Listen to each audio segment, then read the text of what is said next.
Сәлем достар, біз сіздермен геометриялық денелердің комбинациясын көлемдерінен алған есептерді шығарамыз. Бізге берілген сызбада қазақ үйдің сызбаларының өлшемдері берілген.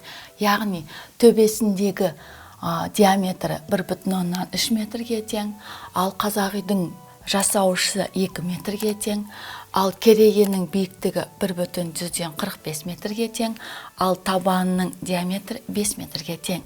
Бізге табу керек осы қазақ үйдің құрылысының бетінің ауданын. Сонда бізде осы қазақ үйдің құрылысының беті қандай денелерден тұрады? Яғни жоғарғы бөлігінде ол бізде қиық конус, яғни қиық конустың бір бетінің жазбасы ол жоғарғы бөлігінде осындай денеден тұрады. Ал төменгі бөлігінде бізде ол цилиндр бізде тік төрт бұрыштың ұзындығына тең. Сонда бізге осы екі дененің аудандарының қосындысы осы қазақ үйдің бір бетінің ауданына тең. Олай болса, біріншісін S1, екіншісін S2 деп алайық. Сонда қазақ үйдің қабырға керегенің биіктігі 1,45 метрге тең. Ал қиық конустың кіші радиусы R 1,3-тің жартысына тең. Сонда R тең 0,65 метрге тең. Ал үлкен радиусы, егер диаметрі 5 метрге тең болса, үлкен радиусы 2,5 метрге тең. Ал бұл жердегі 2 деген ол жасаушысының, конустың жасаушысы деген сөз, ол 2 метрге тең. Олай болса, бірінші S1 ол бізде қиық конустың бір бетінің ауданы. Бір бетінің аудан формуласы ол бізде PL R қосылған R, яғни үлкен табаны мен кіші табан радиустарын қосындысып, жасаушысы мен пидің көбейтіндісіне тең деген сөз.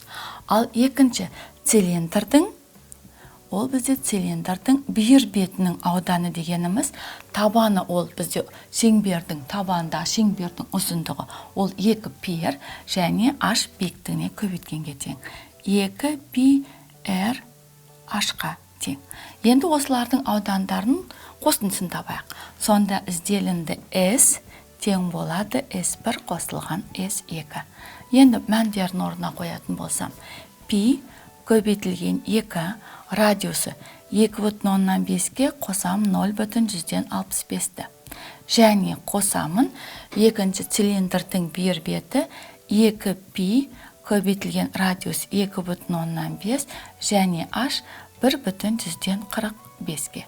Сонда бізде бірінші мына қиық конустың жазбасының ауданы тең болады 5,115 пиға.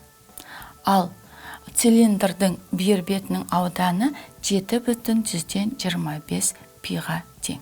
Сонда осы екеуінің қосындысы бізде тең болады 12,4 пи метр квадратқа тең болады.